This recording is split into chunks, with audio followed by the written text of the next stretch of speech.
Bonjour à tous, avec l'aide de Dieu, nous allons étudier le Rambam, le 15e chapitre des lois de Mechira, des lois relatives à la vente. Dans les chapitres précédents, on a appris que lorsqu'il y a eu une vente, il y a eu une tromperie dans la vente. Si la tromperie était d'un sixième, il faut rendre le sixième, mais la vente est effective. Si c'est moins qu'un sixième, on considère que le vendeur ou l'acheteur a renoncé, donc la vente est effective, et si c'est plus qu'un sixième, dans ces cas-là, la vente est annulée.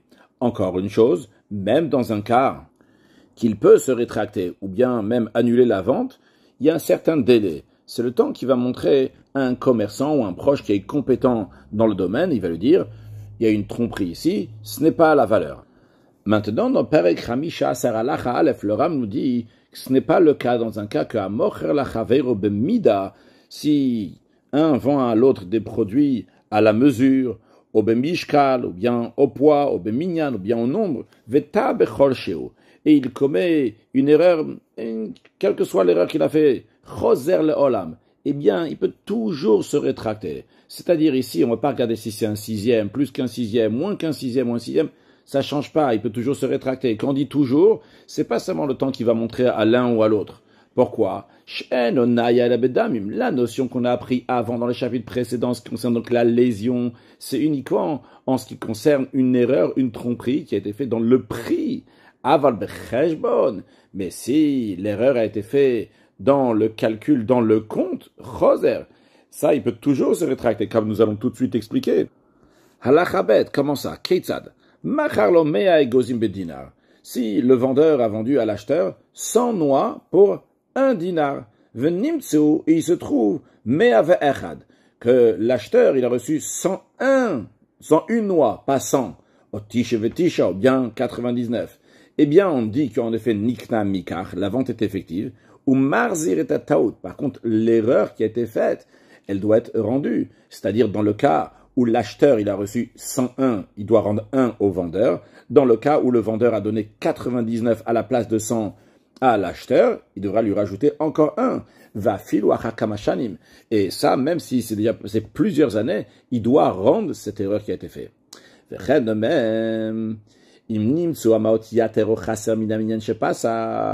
Si l'acheteur il a donné au vendeur pour l'achat, donc il devait lui donner 1 dinar, il a donné plus ou il a donné moins. Donc, ils n'ont pas donné exactement ce qu'il fallait, ou dans l'exemple qu'on a dit juste avant, et il fallait donner 100 dinars. Et donc, il a donné 99, ou il a donné 101. Je dis, c'est dans l'esprit de ce qu'on a dit avant, ce qui concerne les noix, ici, ce qui concerne les dinarim. Eh bien, choser, si le vendeur, il a reçu plus, eh bien, il doit rendre le 1 dinar en plus. S'il a reçu moins, eh bien, à ce moment-là, l'acheteur doit lui rajouter encore 1 dinar. Et ce, va filoua chashekano miyado. Même s'ils ont fait un kinyan, ce qu'on appelle un kinyan souder, un kinyan chrifim qu'on a appris dans les chapitres précédents. Donc c'est une sorte d'acquisition, d'engagement ici. Quel engagement ils ont fait? Quel kinyan ils ont fait? Chez le nishalot tzel chavero klub. Il s'est engagé vers un kinyan, il dit, ça y est, maintenant, je te dois plus rien. C'est-à-dire que le vendeur, il a fait le kinyan que je te dois plus rien. L'acheteur, il a fait le kinyan qui doit plus rien. Après, il s'avère qu'il y a, oui, une erreur. Eh bien, choser, il se rétracte. Pourquoi? Chez Kinyan Betaout, c'est vrai qu'ils ont fait ce Kinyan-là, cette acquisition, cet engagement. Mais c'était fait par erreur. De même, tout ce qui est similaire à ça, alors s'ils ont fait une erreur dans la mesure, dans le poids ou dans le compte, qu'il faut rendre l'erreur. Halacha Gimel. De même, quelqu'un qui vend à autrui un bien immobilier des serviteurs, un animal ou bien d'autres biens mobiliers, et il s'avère que dans cet achat-là, il y avait un défaut que l'acheteur n'était pas au courant. Par exemple, un défaut qu'on ne voit pas constamment. Et c'est la raison pour laquelle que quand l'acheteur revient plus tard, il dit « j'avais pas vu ce défaut-là », on va lui faire confiance. Eh bien, dans un tel cas, Marziro Afilu Achakamashan, il va devoir lui rendre, même après plusieurs années, l'acheteur pour le ramener au vendeur et dire « il y a une erreur ici. Pourquoi? Chez eux, mikarta ou tout. Parce que ça, c'est un marché qui a été fait par erreur. Veoum, attention, c'est ça est la condition. À condition que l'acheteur n'a pas utilisé ce bien, la chose qu'il a acheté, après qu'il a su, qu'il a réalisé qu'il y avait ce défaut. Il s'est pas servi de cet objet. Cet objet, cet animal, etc. Mais s'il a utilisé après qu'il a eu connaissance du défaut, c'est une preuve, donc il a renoncé, et l'acheteur ne peut pas ramener ce bien qu'il a acheté après qu'il a pris connaissance du défaut et que malgré cela, il a utilisé. Halacha dalet. On ne fait pas le calcul de la dépréciation causée par le défaut, c'est-à-dire, même s'il a vendu un ustensile qui valait 10 dinars, et il s'avère qu'il y a un défaut dans cet ustensile, et vu qu'il y a ce défaut-là maintenant, cet ustensile, il vaut un peu moins que 10 dinarim, il vaut un issar de moins. Un issar, c'est un 24e d'un dinar. Donc ça vient chouiller un tout petit quelque chose maintenant, il vaut un tout petit peu moins cher. Eh bien, quand même, Marzir et Takli, l'acheteur, il a le droit de rendre l'ustensile au vendeur, et le vendeur doit lui rendre les 10 dinarim. Le vendeur ne peut pas lui dire, bon, écoute, tiens, je vais te donner la dépréciation de ce défaut-là, je vais te donner juste un issa comme ça, et tu gardes encore l'ustensile. Pourquoi? Parce que l'acheteur, il peut très bien dire au vendeur, moi, je veux un ustensile qui est entier, je veux pas un ustensile qui a une dépréciation. Donc, garde ton ustensile, je veux pas ton issar, rends-moi le 10 dinarim, comme ça l'acheteur dit au vendeur. De même, imratza loker, dans un cas où l'acheteur, il est d'accord de garder cette affaire-là. Et l'ikar pratamum, il dit, ok, très bien, je garde l'objet que j'ai payé 10 dinarim, et toi, tu me donnes un issar, tu me donnes juste donc ce petite pièce-là. Eh bien, ici aussi, arshut beyad mocher. Ici, c'est l'acheteur, le vendeur, qui peut donner son accord ou pas. Il lui dit, le vendeur peut lui dire, écoute, ou bien tu l'achètes tel qu'il est, ça sera 10 dinarim, je te donne pas un issar, ou bien prends tes 10 dinarim, va l'air et va-t'en, tu auras évidemment l'ustensile, et tu t'en vas.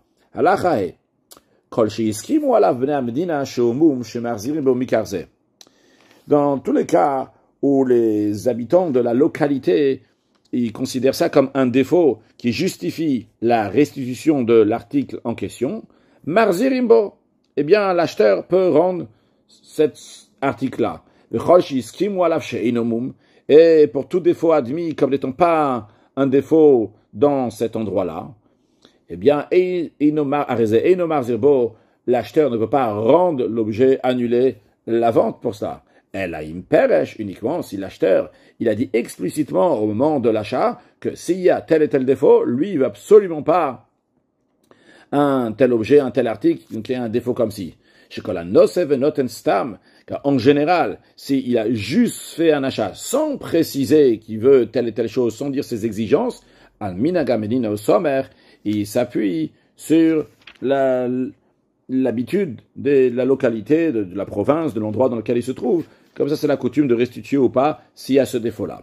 Halacha vav, kolakol lokeach stam. Tout celui qui achète sans stipuler de manière précise ci ou ça, juste il achète comme ça. En général, on dit quoi? Il a voulu acheter quelque chose qui était parfait, qui n'avait aucun défaut. Et même si le vendeur, il a dit à l'acheteur, écoute, je te vends ça, à condition que tu ne vas pas revenir vers moi en cause d'un éventuel défaut. Donc le vendeur a dit clairement, même s'il y a un défaut, tu gardes quand même ce que tu es en train d'acheter maintenant. Malgré ça, si après l'acheteur, il va trouver un défaut, il peut, oui, revenir se rétracter s'il a trouvé un défaut. Pourquoi? Parce que le vendeur lui a pas dit quelque chose de spécifique, lui a pas dit tel et tel défaut. Il a juste dit à condition qu'il n'y a aucun défaut. Donc, lorsque l'acheteur, il a renoncé, il sait pas sur quoi il a renoncé. Uniquement si le vendeur, il a dit explicitement que je veux pas que tu reviennes s'il y a tel et tel défaut dans cela, et l'acheteur, il a dit, ok, je suis d'accord, malgré qu'il y a tel et tel défaut, je suis d'accord, donc je renonce, je renoncerai. Eh bien, dans ces cas-là, l'acheteur ne peut pas se rétracter. Ou bien que c'est l'acheteur qui dit au vendeur, tout défaut qui va faire une dépréciation dans cet article, dans cet objet, dans cette chose que j'achète, qui va diminuer de temps et temps. Par exemple, il va lui dire, si ça va diminuer de 10 € le prix, qui baltioto je le prends. Mais il y a ici quelque chose de spécifique. Il a dit, je suis prêt à renoncer sur 10 € sur cet objet-là que j'achète par exemple à 100 €.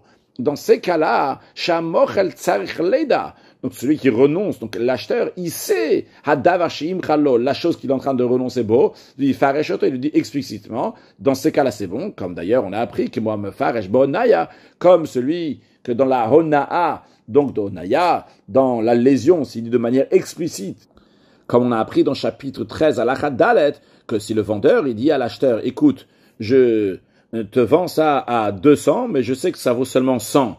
Alors ici, ça marche, on a dit. Pourquoi? Parce qu'il a dit explicitement, il sait sur quoi il est en train de renoncer, l'acheteur. Donc, à chaque fois que l'acheteur, il sait sur quoi il est en train de renoncer, de quelque chose de spécifique, dans ces cas-là, il peut renoncer. Mais s'il n'y a pas quelque chose de spécifique, juste, il a dit de manière générale, à condition que tu vas pas venir avec une réclamation d'un défaut, ça marche pas parce que il sait pas sur quoi il est en train de renoncer. Halacha zayin, amocher par halacha vero.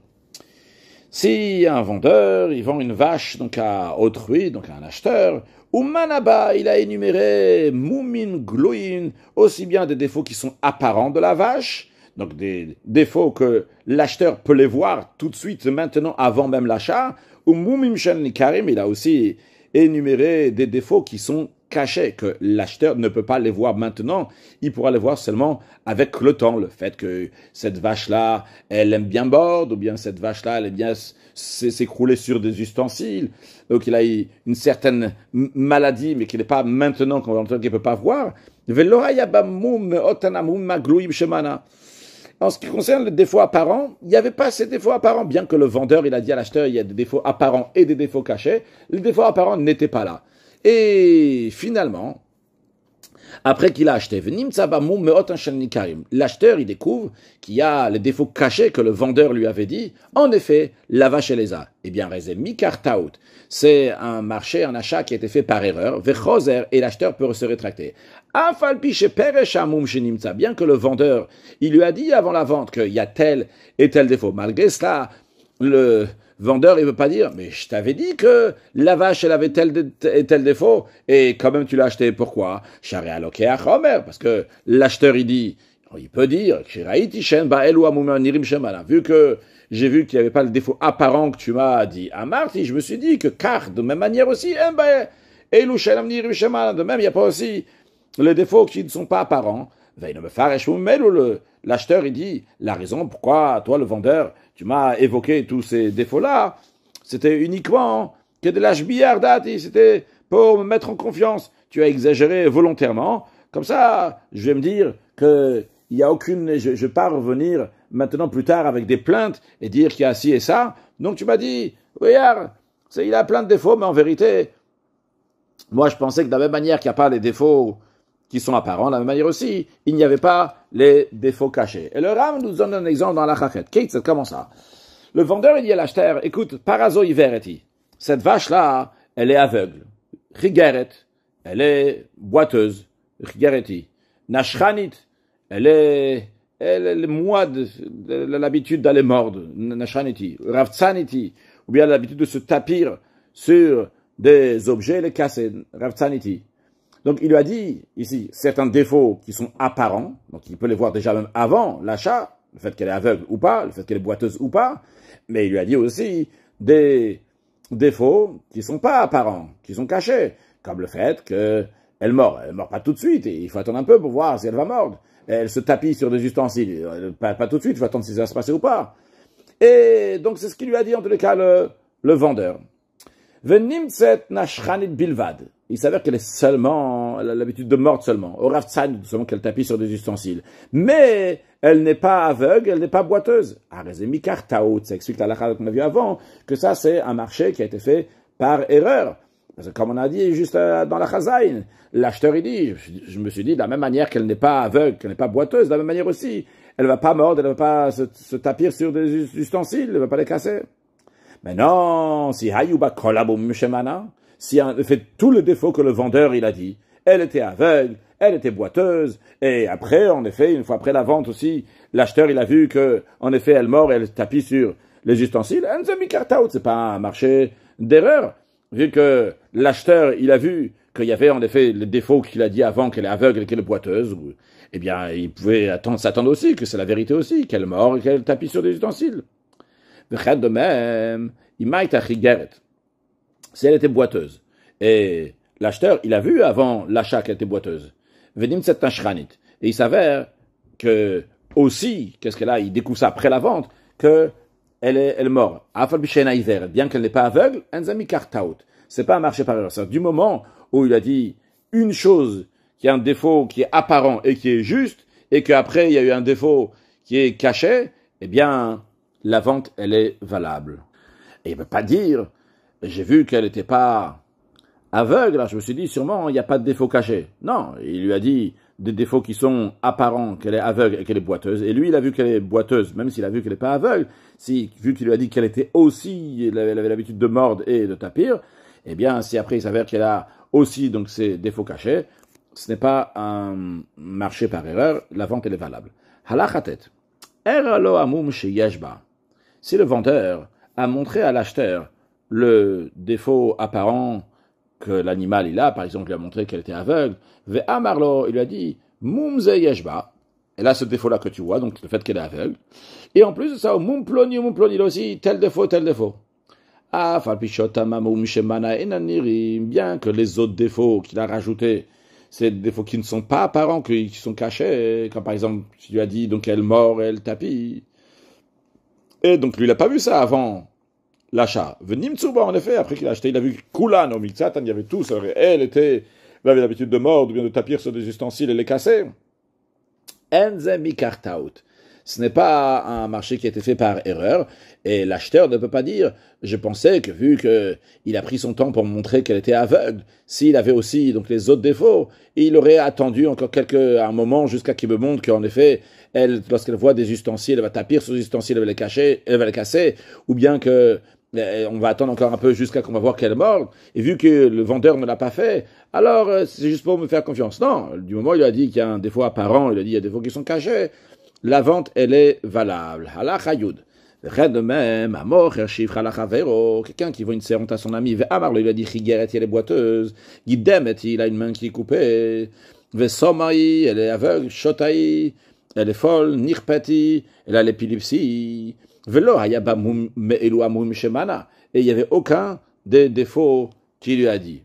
Donc, dans tous les cas, des défauts qu'il peut voir, apparents, il n'y en avait aucun. Il n'a pas vu qu'elle est boiteuse, il n'a pas vu qu'il lui manque une main, il n'a pas vu qu'elle était aveugle.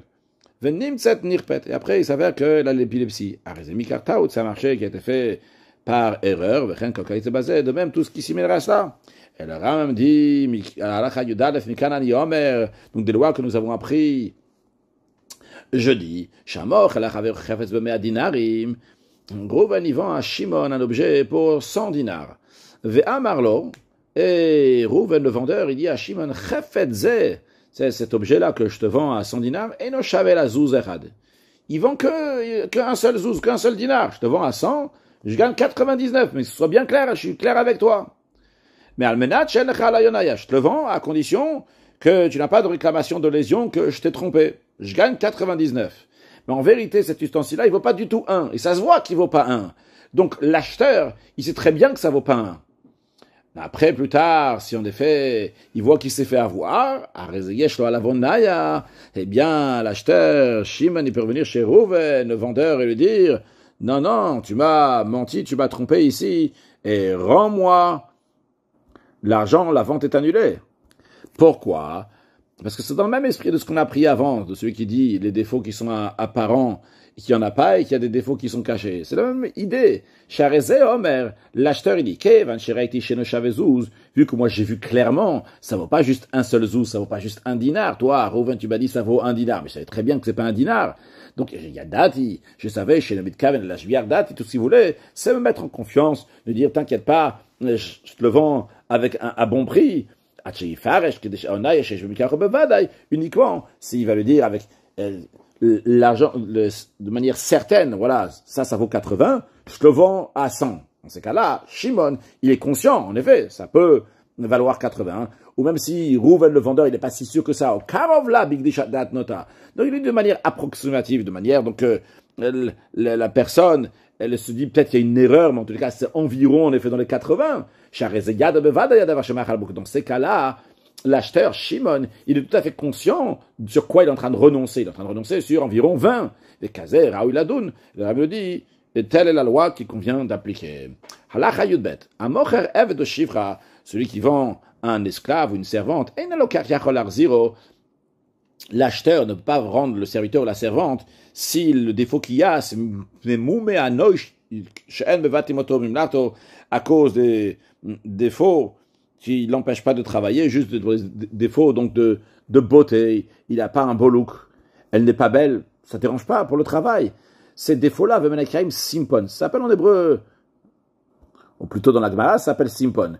Chez Maya, Simpon Galou, de deux choses une. Si ce Simpon-là, ce défaut-là, il était de manière dévoilée, il était apparent kvarao, l'acheteur il a déjà vu avant la vente, il était d'accord. Veimelonire. Et si c'est un défaut qui n'est pas apparent, qui gonne shuma, comme par exemple, s'il avait une verrue babassar dans sa chair, dans l'endroit de son corps, donc qui est caché, oneshirat kelev, ou bien qu'il avait une morsure de chien, aurait attrapé, ou bien une mauvaise odeur de la bouche, ou achot, une mauvaise odeur du nez, vekayet, des choses similaires à ça, vu que ce défaut-là n'empêche pas le serviteur ou l'esclave ou la femme, la servante, de travailler, ça ne les empêche pas. Dans ce cas-là, il ne marzir. L'acheteur, il ne veut pas lui dire, ah, il avait une morsure, ah, il a une mauvaise odeur. Parce que les serviteurs, c'est pas pour avoir des relations conjugales. Et la limlaka, c'est pour travailler. Donc ces défauts-là, ils n'empêchent pas le travail du serviteur ou de la servante.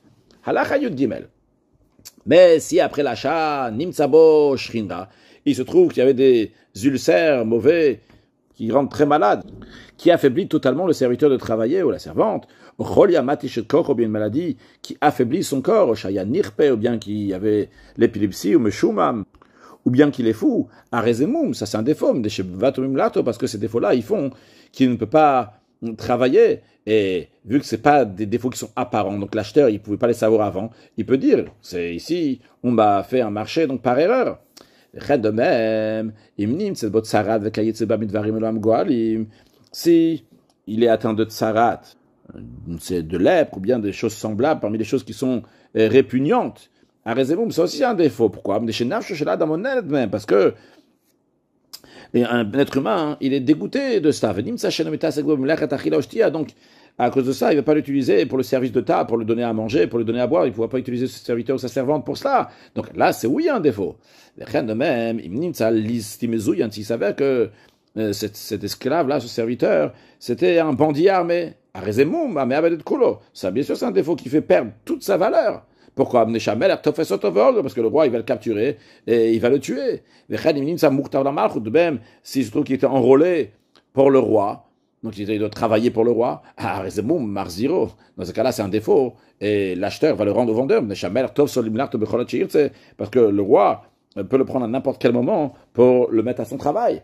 Mais si il s'avère que ce voleur-là, il était uniquement un voleur, ou bien un voleur officiel, il peut même pas, il y a ceux qui volent en cachette, et ceux qui volent comme ça de manière dévoilée. Ou bien qui kidnappe des gens, Boré Artamid, il est toujours en train de se fuir de son maître, il faut le chercher. Ozol Vesove, ou bien c'est un glouton. Vekayotse Bidvaremel, ou bien des choses semblables à ça, Inu Yachol Arzir. Il ne veut pas le rendre et dire, ah, c'est pas un bon achat. Pourquoi? Parce que tous les serviteurs considèrent qu'ils ont ces mœurs-là qui sont mauvais. Et là, Imken Peresh, à moins que, et il a dit clairement, au moment de l'achat, écoute, moi, je vais acheter un serviteur qui n'a pas ces défauts-là, qu'à ce moment-là, s'il a oui ces défauts-là, à ce moment-là, la vente n'est pas effective. Conclure avec un mot de Chassidut qui est très indirectement lié avec ce qu'on a appris. On a appris quelqu'un qui l'a vendu à quelqu'un d'autre. Il a donné 101 à la place de 100, 99 à la place de 100. Alors, à ce sujet-là, donc, l'Adbor Azakan, il ramène dans le Tanya qu'il y a celui qui étudie la Torah 100 fois, il y a celui qui réétudie donc sa Torah, son enseignement, 101 fois. Et on dit que la 101 fois, c'est celui qui sert à Kadosh Baruch Hu. L'idée qu'il y a derrière ça, pourquoi? C'est parce que cette personne, elle est sortie de sa nature. La nature des gens à l'époque, c'était d'apprendre 100 fois les choses pour se rappeler. Quand il fait 101 fois, il est sorti de sa nature. Et ça, c'est celui qui est Oved Hashem. Qu'est-ce qu'il appelait celui qui sert à Kadosh Baruch Hu? Celui qui dépasse sa nature. Et quelqu'un, il peut avoir une nature déjà que naturellement, il n'a pas certains désirs, que naturellement, il veut faire ce qu'il faut faire, parce qu'il n'a pas envie d'aller faire n'importe quoi. Eh bien, lui aussi, il doit dépasser sa nature, il doit arriver à 101, se dépasser et amener Mashiach now. Une excellente journée.